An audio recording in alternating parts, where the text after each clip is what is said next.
એકદમ quick, easy અને tasty બને છે આ કારેલાની કટકીનું શાક. તો ચાલો બનાવીએ આજે આપણે.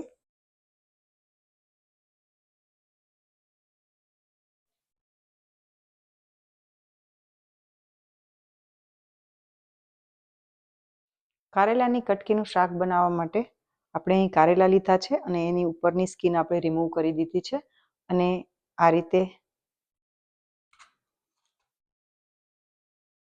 રીતે ચાકા પાડી અને એને કુકરમાં મૂકવાના છે. અહીંયા 2 પીસ આપણે બટેટા લીધા છે અને એમાં પાણી ઉમેરીશું. મેં અહીં 1 ગ્લાસ પાણી લીધું છે. એનું કુકરનું ઢાંકણ આપણે બંધ કરીશું અને એને 2 થી 3 વિસલ માટે ગેસ પર રાખીશું. કારેલા બફાઈને રેડી થાય ત્યાં સુધીમાં આપણે એનો મસાલો રેડી કરીશું.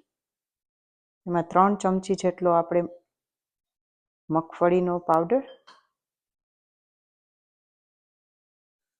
1 મોટી ચમચી જેટલો ચણાનો લોટ, 1 ચમચી જેટલું ધાણા જીરું, પિંચ ઓફ ગરમ મસાલો, લાલ મરચું પાવડર તમારા ટેસ્ટ પ્રમાણે અને પિંચ ઓફ હળદર,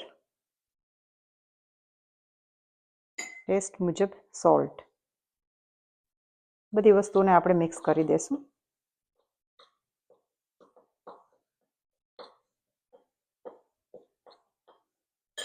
આપણો મસાલો રેડી છે.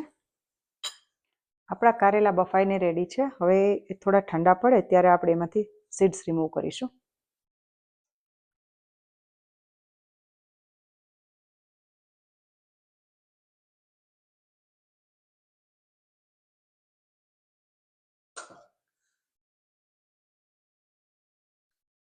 તો આ રીતે એના સીડ્સ રિમૂવ કરવાના છે આપણે અને એના નાના નાના પીસીસ કરવાના છે.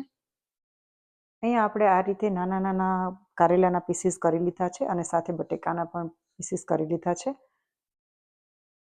મીડિયમ ગેસ પર એક પેનમાં 4 થી 5 ટેબલસ્પૂન તેલ,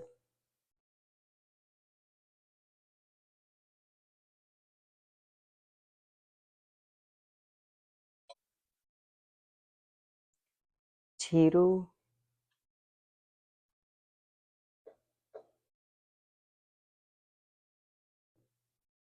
હિંગ,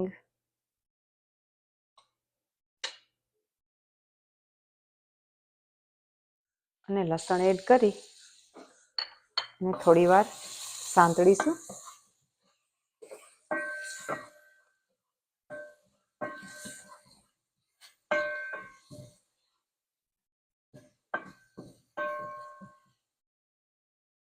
હવે એમાં આપણે કારેલા અને બટાકા એડ કરીશું.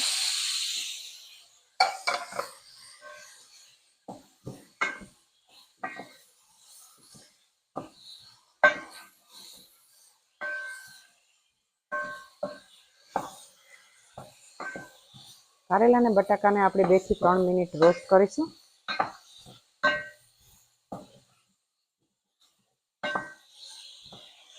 અને ત્યારે ફ્લેમ એકદમ લો કરી દેવાની છે જેથી એ નીચે ચોટે નહીં.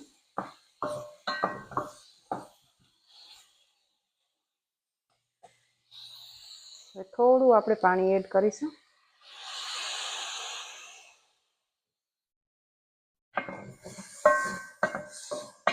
થોડું મિક્સ કરીશું. હવે આપણે તૈયાર કરેલો મસાલો એમાં એડ કરીશું.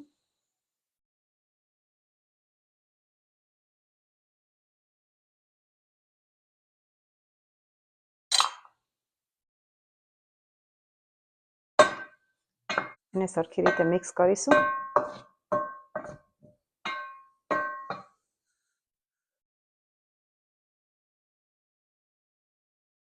હવે થોડી શુગર એડ કરવાની છે. તમે ગોળ પણ એડ કરી શકો છો.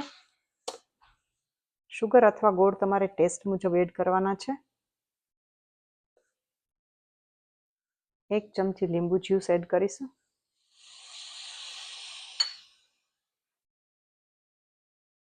અને સરખી રીતે મિક્સ કરીશું બધું.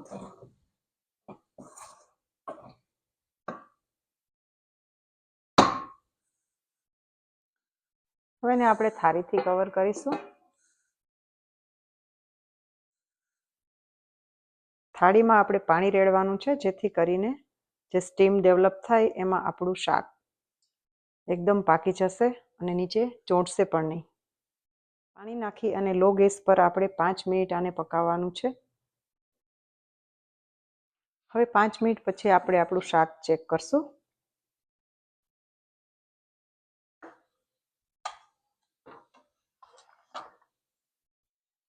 થોડા મોઇસ્ચરની જરૂર હોય તો તમે થોડું પાણી પણ એમાં એડ કરી શકો છો.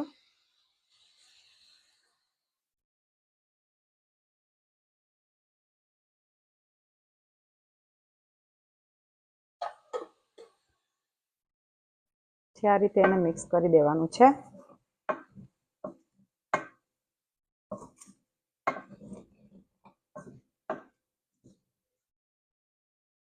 તો આપણું શાક રેડી છે.